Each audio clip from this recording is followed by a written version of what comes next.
Grabe ka. 1TV. Kapwa ka namin vlogger. Pero kung wala kang talagang ebidensya na paninira sa kaibigan namin na si Losamat. So ito nga mga kabayan, Losamat, isang kilalang vlogger na kinagigiliwan po ng mga netizen sa TikTok. Partikular nga po dito sa Saudi Arabia, sa Middle East. Dahil nga po sa kanyang mga post na video na pag-good vibes sa social media account, 662,000 followers sa kanyang TikTok accounts mga kabayan. Pero ngayon, mainit pong pinag-uusapan niyang pagpanaw sikat na vlogger si Losamat, na kung saan po isa nga sa mga kaibigan nito na si Ian Gabriel naglabas po ng sama ng loob sa rim vlogger na naglabas nakaraang May 4, 2025, na kung saan po ay tinalakay Istorya One Official sa kanyang YouTube live patungkol sa isang email pinadala na isa sa kanyang mga followers mga kabayan, na ayon po sa isang kaibigan ni Losamat ay ito po ay nagdulot ng pagka-stress sa nasabing kaibigan. Kung ano ang nilalaman ng email sa tinalakay sa video na ito sa istorya ni Juan. Kaya watch po natin ang video na ito. What's up sa inyo mga kababayan, and welcome back to another episode po natin. For today's episode, pag-uusapan natin ang isang mensahe sa akin ng isang OFW din na kilala ang ating tinutukoy sa video na ito. Disclaimer lamang po ang pawang, lahat ng sasabihin ko ay hindi nagmula sa akin, ngunit nagmula sa mismong nagpadala ng mensahe sa atin. Hindi ko po inaakusahan ang vlogger na sa sinasabi ng ating base, sa sinasabi ng ating nagkukwento na mamaya makikita nyo naman, mababasa nyo. Ito po ay purely galing sa source natin. Biglang naglaho ang lahat ng ito matapos ang kontrobersyang kinaharap po niya ngayon. Pero isa lang ang lumalabas, sobrang galit, tindi ng galit ng employer. Basahin natin. Magandang umaga, bossing. Ganito po, bossing, ang pangyayari at sinasabi ko na Riyadh-based influencer na si, hindi ko nababanggitin. Isang florist designer at vlogger na may mga followers na din na mga ibang lahi. Ganito ang nangyari, ang pangyayari. Siya ay galing sa isang shop sa Jeddah kung saan siya ay may kaso at pagkakautang sa ex-employer niya na nasa 90,000 reals. Umalis at nag-runaway siya doon at lumipat dito sa Riyadh. So yung nag-message taga Riyadh. Nag-apply sa mga flower shop at tinanggap naman siya ng Wasem Flower Shop. Una dahil nakikita na siya sa TikTok at sikat siya. Binayaran ni Wasem Flower Shop ang problema niya sa ex-employer niya worth 45,000 reals na dapat ay 95,000 reals at nagkasundo ang dalawang employer. Dapat that time makukulong pa siya. In good faith, nagtiwala sa kanya si Wasem Flower at inayos ang problema niya sa past employer. Then nagwo-work na siya dito ngayon kay Wasem Flower Shop.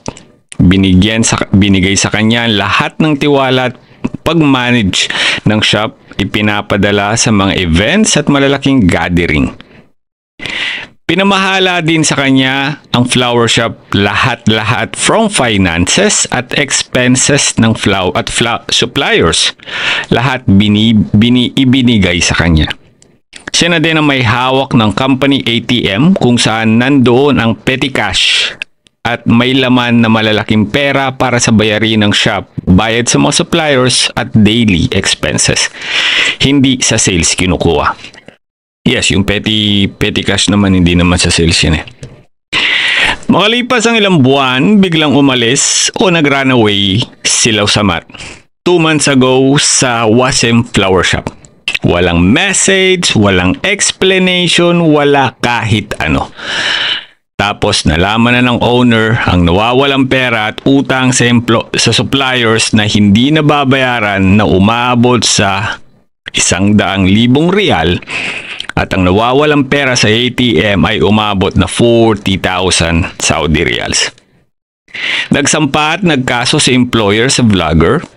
May travel ban na siya at nagtatago kasi pinaghahanap siya talaga o pinahanap talaga siya ng amo niya.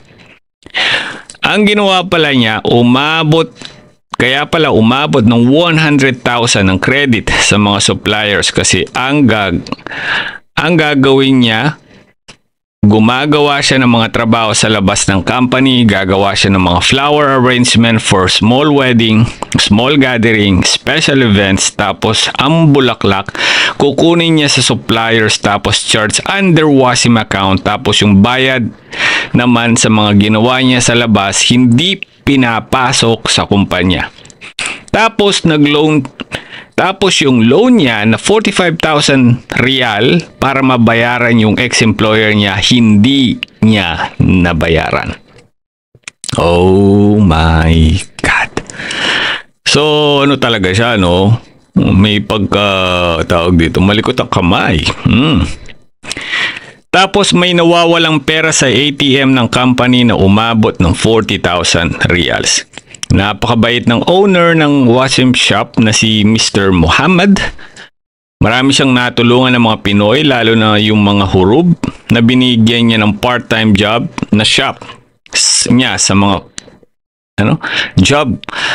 shop niya, mga florista na hurub at mga Pinoy na hurub. Pero bawal yun, di ba? Magbibigay ka ng trabaho sa hurub. Lalo na kapag nagkahulihan, yari ito. Malaki ang tiwala niya sa mga Pinoy, pero dahil sa ginawa ni vlogger, nasira ang tingin niya sa Pinoy. Sa totoo lang, bossing, kausap ko si Mr. Ali, anak ni Muhammad, na may-ari ng Wasim shop. Nagpapatulong na matunton si vlogger at sinabi ko din sa kanya na lumapit ako sa iyo para maibahagi sa iyo ang pangyayaring para mabigyan ng babala ang mga kababayan natin, lalo na ang mga florista na pinagkakatiwalaan ng amo na mag-manage ng shop. Sinabi ko sa kanya na ikaw ay isang vlogger na makatutulong sa mga kababayan nagbibigay ng assistance. Ako pala yung tinutukoy niya. Tinanggap at pinagkatiwalaan si vlogger, binigay ang lahat ng kailangan at gusto at ang kanyang accommodation at separate sa company accounts na naka-private apartment siya na nakabukod siya. Bakit, bossing? Kasi may mga illegal na transaction si vlogger. Gumagawa siya ng side hustle after ng trabaho at pag-rest day niya. Nagtatawag siya ng kliyente para sa masahe na may sexual service 500 per hour. Oh! Ano to? Golden Poet? Fuck! May gininto ang puwet! Oh my God! Anong tae yan? Anong taeng lumalabas dyan? Ginto ba yan? Oh my God! Ano yan? Mas masarap pa sa kifi yan, te? 500 per hour? Service mo? Oh my fucking holy moly! Oh my God! Totoo ba to? Dinadala niya dun sa apartment niya. Ganyan din ang gawa niya sa Jeddah at isang kasama niya ay nahuli dahil sa pagpo-prostitute. Oh, shit. Yan tayo Yan tayo mga kababayan Marami na siyang natarantado sa Jeddah kaya lumipat siya sa Riyadh. Oh my God. Maraming mga business owner sa Jeddah ang nalugi at nagsara sa mga gawa niya. Ngayon, sabi ni Mr. Ali, 3 buwan na simula nung nag-runaway si vlogger sa kanila, 3 buwan na rin ang regular client nila at customer ay hindi na bumabalik dahil nasulot na ni vlogger at siya na ang gumagawa ng mga order nila. Kahit wala na siyang shop, makakapagpa-order siya dahil nakuha niya ang mga kliyente at customer at he cater for their orders. Kahit wala siyang shop, kumikita siya ng malaki dahil sa pagpuputa niya na 500 per hour sa isang araw. Mag-uumpisa siya ng alas 6 ng gabi hanggang alas 11 ng gabi sa bahay niya at makakakuha siya ng minimum 3 kliyente sa pagpuputa niya. Diba may 1,500 siya? Oh my God. Oh, mabigat to ha? Hindi lang naman 3 kliyente niya isang araw, so magkano kikitain niya sa loob ng 1 linggo, kaya malakas ang loob niya naman mantarantado ng mga flower shop dahil may fallback siya. May advertising siya sa isang website ng prostitution posting about his services at Massage Republic. Uy, sa Massage Republic, ang galing, no? Meron siyang website, Brad, magaling. Okay, pinopost niya sa isang website ang kanyang ginagawa na serbisyo. Serbisyong pamputa. Oh, magaling ka. At iba pa mga sexual platform sa Riyadh at nagtatawag din siya ng mga scout at mga sexual apps. Gaya ng ginawa niya ng mga kababayan na nagtatrabaho sa spa. Sila nagtatawag ng customer through social media app at mga sexual dating app. Grabe siya, no? Oo. Nasaan na tayo? Ayan. So, sa sexual dating apps. Gusto ko sana mag-send sa'yo ng mga voice messages at conversation namin ni Mr. Ali at mga screenshot na ng pag-usapan namin about kay vlogger. At humihingi siya ng tulong. Sana bossing magawa mo ng video ang incidenting ito para wag tularan ng mga kababayan lalo na sa mga florista. Tinanggap nila si vlogger kahit baklang-bakla siya kahit ginagamit niya ang kumpanya sa mga vlog niya. Tinanggap siya ng open arms pero tinarantado pa din niya. Para sa kayabangan at pagmamaganda, tinarantado niya ang employer niya. Sana bossing mabigyan mo at magawa mo ng video ang dinudulog namin sa'yo. Maraming salamat. More power. Oh my God. Well, I'm pretty sure that this story it's not just a story. Mga minamahal na kababayan, this is not about just the vlogger, no? This is not about just the vlogger. This is about us. This is about the relationship between the employer and the worker.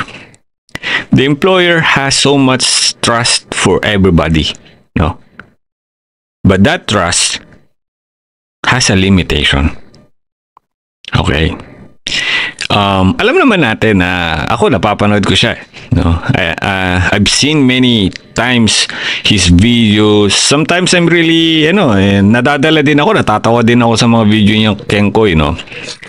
But again, hindi kasi lisensya ang pagiging vlogger para maabsuelto sa mga kalokohan, sa mga kaso. 'Di ba? Hindi kasi lisensya ang pagiging sikat para gumawa ka ng mga illegal na aktibidades. Make sure that when you send me a message, no, just like yung pinakita natin, totoo, hindi gawa-gawa. Kasi ayoko rin naman humasira yung pangalan ko kahit sirang-sira na ako. Hindi nyo maitatanong ako yung number 1 enemy ng mga vlogger sa Saudi Arabia. Diba? Ako yung numero 1 kaaway ng mga vlogger sa Saudi Arabia. Kasi akala nila talagang inggit tayo, sinisira natin sila. Pero hindi nila napapansin, talagang pinag-uusapan lang naman natin yung mga kalokohan na ginagawa ng mga taong ito. Diba? Hindi tayo yung naninira. Kaya nga po mga kabayan, ito nga po isa pang latest na report na pinost nga po na isang kaibigan in Losamat at ang post na ito ay galing mismo sa social media account ni Losamat. Sa kanyang post na ito ay naglabas ng sama ng loob ang nasabing vlogger at ito nga ang sinabi niya mga kabayan. For story ni Juan, actually, nasurprise ako nung tumawag yung mother ko. Kasi sabi ng mama ko, bayaw ka pala ng uncle ko. Gamitin ng tama ang pagiging influencer mo.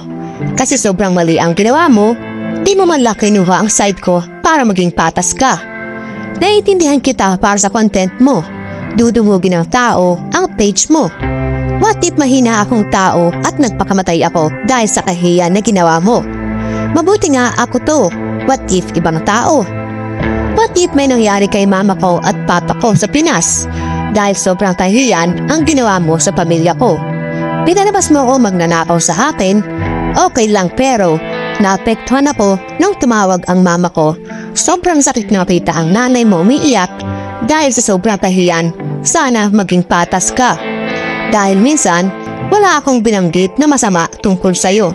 Lahat ng binanggit ko dito, kaya kong patunayan. At sa kabilang banda po ay naglabas din ng statement itong si istorya ni Juan, na sikat din na vlogger. Ito nga ay patungkol sa isang akusasyon sa kanya, mga kabayan. Dahil isa nga po siya sa dahilan kung bakit na-stress at pumanaw ang isang vlogger na ito na si Losamat. Pabuti na lang, may mga screenshot ako, tausapan, at ang mga patapon na vlogger sa Jeddah ay tinuturo ako na may sala na sa nangyari kahit walang patunay. Bakit nung nasa ospital siya, di niyo siya tinulungan? Bakit nung kailangan niya kayo, wala kayong vlog? Pero bakit nung namatay daw, tsaka kayo nagbablog? Ako ang tinuturo niyo agad. Pakibasa ng usapan namin ng kapatid niya. At kasama rin sa nasabing post ng isang screenshot na nasabing conversation sa pinakita na si Juan at isang kaanak na pumanaw po na vlogger habang ito ay humihingi ng tulong sa kanya, at agad itong sinagot ni Ian Gabriel, mga kabayan. Ito ba'y pinagmamalaki mong humingi ng tulong sa iyo ang pamilya ni Losamat? May 30 yan. Wala kaming kaalam-alam na gano'n na pala ang ginawa niya. Wala kaming alam na nasa ospital na pala siya, walang nakapagsabi sa amin. Nasa Jeddah kami, nasa Riyadh siya. Siya lang ang kausap namin, kaya hindi namin alam na ganun pala ang gagawin niya. May 29, kami huling nag-usap. Binubok namin siya ng ticket pabalik ng Jeddah, pero nung mismo May 30, wala na siyang paramdam sa amin. Wala na kaming balita sa kanya. Kaya naman, lumapit sa iyo ang pamilya niya noong May 30 dahil ikaw ang nakilala nila na nagko-content kay Losamat, kaya wag mo kaming gahohin. Katabi lang, nalaman na nasa ospital siya, pero ang kasunod na balita, wala na pala siya. Kaya tama na ang palusot, istorya ni Juan. Tigilan mo na ang paninira ng kapwa mo vlogger at kahit sinong tao nang walang batayang ebidensya.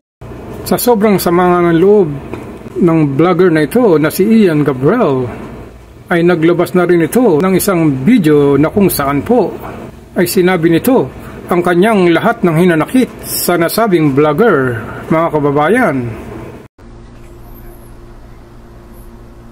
Ito guys ngayon lang ako magsasalita. Ayoko talaga ng may mga negatibo dito sa page ko. Sa vlogging ko, gusto ko lang talaga positibo. Ayoko talaga ng mga negatibo dito. Pero ngayon sobra na. Sobra yung ginawa mo sa kaibigan namin. Sobrang depression yung nangyari sa kanya, anxiety, sirang-sira siya sa buong pamilya niya, sa mga tao na wala ka namang ebidensya. Grabe ka. One TV. Kapwa ka namin vlogger. Pero kung wala kang talagang ebidensya na paninira sa kaibigan namin na si Losamat, hindi mo dapat ginawa yan. Hindi mo alam kung ano yung epekto sa tao. Kahit sinong tao, napaka-strong. Kahit sinong taong napakalakas. Pero pag may pinagdadaanan na ganyan, grabe ka.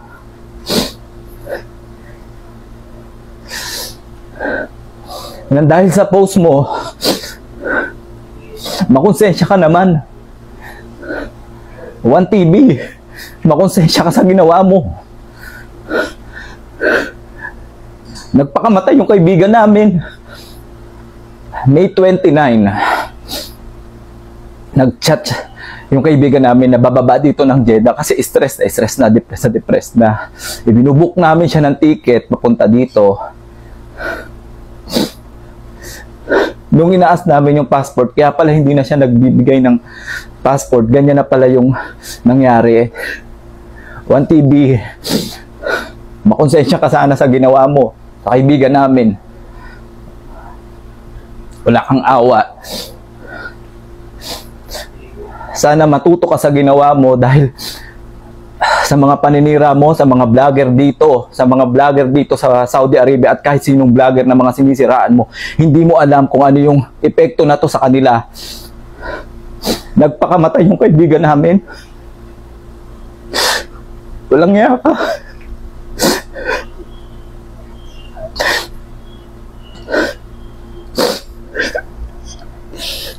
Makonsensya ka sana.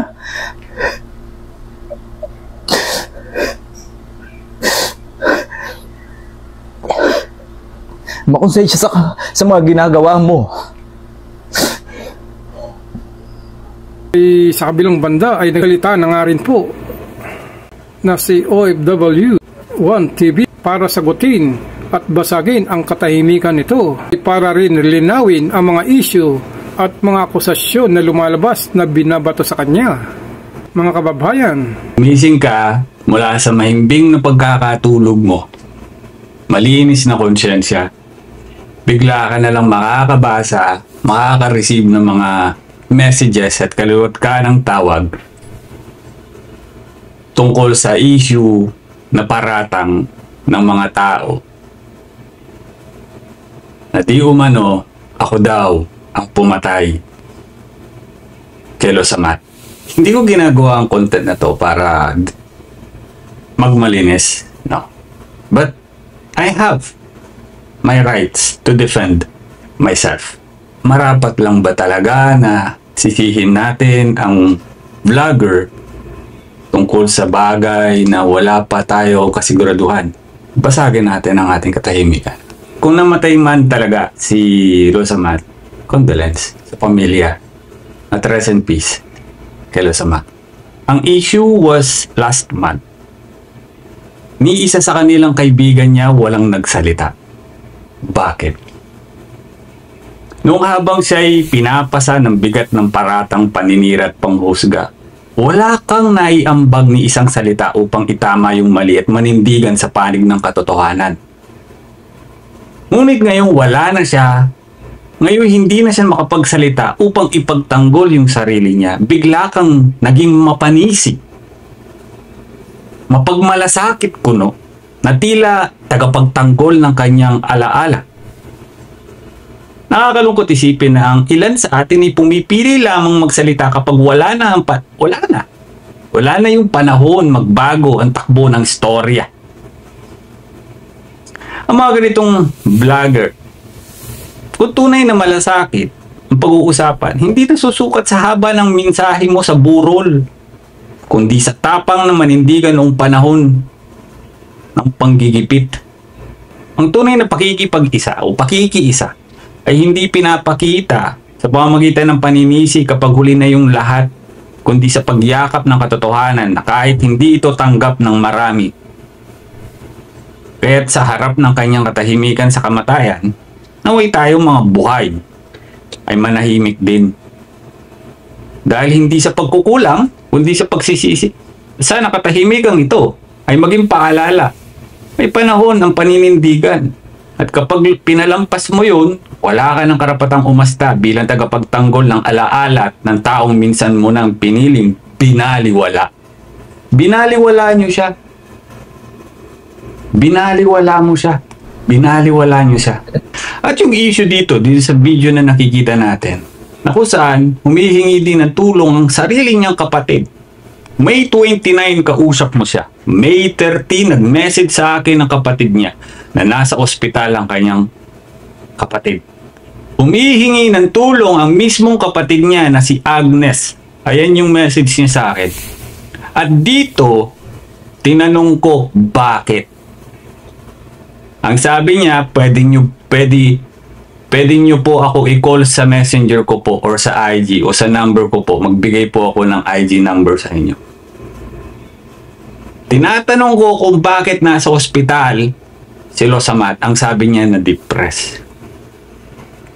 Tinanong ko na depressed dahil ang sabi ng kanyang kapatid, sana po matulungan niyo po kapatid ko na sa ICU. Pa din daw po siya. still in coma. Di niya po talaga alam, di po talaga kaya ang depression niya. Halo-halo na din po. Patawa-tawa pa. Yun, pero alam namin na di siya okay hanggang sa mabalitaan na lang namin na bigti daw siya noong Thursday, 6:30 ng hapon, siya nakita nakabigti. Tinatanong ko sa kapatid niya anong hospital. Nang binigay niya sa akin yung hospital kung nasaan yung si Losamat, ipinasa ko to sa gobyerno natin.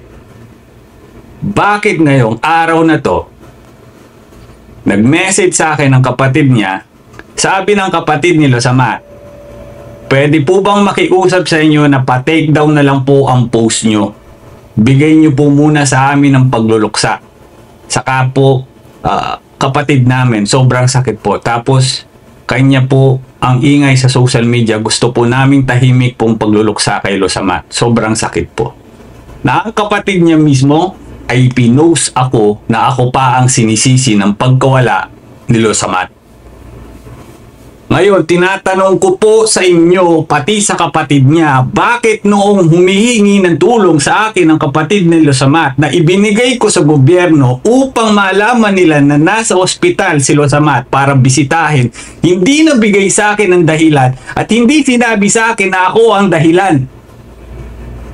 Bakit ako ang sinisisi ngayon? Tatanungin ko ang mga kaibigan ni Losamat. Bakit ako ang sinisisi ninyo? May 30, nag-message sa akin ng kapatid, humihingi ng tulong. At ngayon, dahil pinost ko yung conversation namin ng kapatid niya, pinatitake down ng kapatid niya ito. Bakit? Dahil ba ayaw nyo na ako po ay maging malinis sa mata ng mga tao o gusto nyo talaga na ako ang maging masama sa lahat ng tao? Bakit? Ano ba ang dahilan? Bakit ba siya nagkaganyan? Ito ang punot. May 4, nag-email sa akin ng isang tao tungkol sa ginagawa o ginawa ni Losamat. Ibinahagi ko to sa social media ko. Ayon dito sa post na to, siya po ay gumamit ng pera ng kanyang kumpanya, nag-urog pa si Losamat. Ayon dito, binayaran daw po ng kumpanya ni Losamat ang paglipat sa kanyang bagong employer. Na ang ginawa namang ganti ni Losamat ay ginasta daw ang pera ng kumpanya. Alam ng mga kaibigan nyo yan nila, pero bakit hindi sila nagsasalita nung oras na yon? Bakit ang isang employer ay magsasalita ng ganito kung hindi totoo? Dumating ang panahon, nag-message siya, nag-post si Losamat, pinabubulaanan niya ang lahat. Dumating pa sa punto na nag-post siya, ang sabi niya, alam ko na ngayon ang totoong mukha ng kalaban ko. May 13, nag-post mismo si Losamat sa kanyang Facebook na ang sinasabi, alam na niya kung sino ang tunay na kalaban niya. Meaning, hindi ako. Ito ang kanyang tinutukoy. Yan ang tinutukoy ni Losamat. Ayan.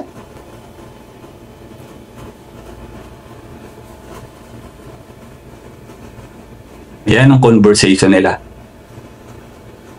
So, bakit ako ang tinutukoy ninyo na dahilan? Sa mga vlogger, bakit ako ang tinuturo yung dahilan ng pagkamatay o pagpapakamatay ni Losamat? Bakit? Nais kong iparating sa mga pamilya, kaanak, at kaibigan, pati na ang publiko, na ako ang sinisisi. Kahit si Saudi Pinoy, ako yata ang sinisisi. Kalat ang mukha ko, viral ang Facebook page ko, sa mga walang kakwenta-kwentang paratang. Nais ko iparating sa inyo ang taus-puso kong pakikiramay sa pamilya at mahal niya sa buhay. Walang anumang paliwanag ang sapat upang mapawi ang sakit ng pagkawala. Ngunit, sa gitna ng matinding emosyon, kailangan nating maging maingat sa pagbibigay ng paratang, lalo na kung ito'y walang sapat na batayan at maaaring makasira sa dangal ng iba. reputasyon at karapatan ng ibang tao. Ang pagsasabing namatay ang tao dahil sa ginawa kong content, isang seryosong akusasyon na walang sapat na ebidensyang medikal o legal na nagpapatunay. Malinaw na batas na pananagutan sa isang insidente ay kailangan may kaukulang atensyon, kapabayaan man o hindi. Sa kasong ito, anumang elemento ng panloloko, pamimilit o paglalagay sa kapahamakan ng iba, ay walang dahilan para sabihin na, ay, dahil kinontent mo yan. Kung may nangyaring trahedya pagkatapos ng content, hindi to otomatiko nangangahulugang dahil sa content ko kaya ito nangyari. Ang panghusga sa batay sa emosyon, social media opinion o haka-haka ay hindi naaayon sa prinsipyo ng due process sa presumption of innocence na nakasaad sa ating konstitusyon. Sa panahon na laganap ang social media, kailangan maging responsable rin kayo. Dapat alamin niyo po muna. Hindi ko ginawa ito para manira. Hindi ko ginawa yung video na yung para manira, kundi para imulat at magtama. Ano man ang gulong ito na pangyayari mga kabayan, at sa mga kapwa ko content creator, sana po ay magkaroon na tayo ng kapatawaran dahil wala naman pong may gusto sa pangyayaring ito at babalarin ito sa ating mga kabayan na hinay-hinay lang po tayo sa pang-akusa dahil ang isang bagay po ay pwede lamang mapatunayan sa isang legal na paraan, hindi dahil ito nagkataon lamang. Bayan, comment lang po kayo sa inyong mga aksyon sa pangyayaring ito, sa video na ito mga kabayan. At kung nagustuhan niyo po ang video na ito, para sa mga bago manonood, please like and subscribe and click the notification bell para updated po kayo sa aking mga video ilalabas. Maraming salamat po sa inyong panonood sa aking maliit na channel, OFW Vlogger.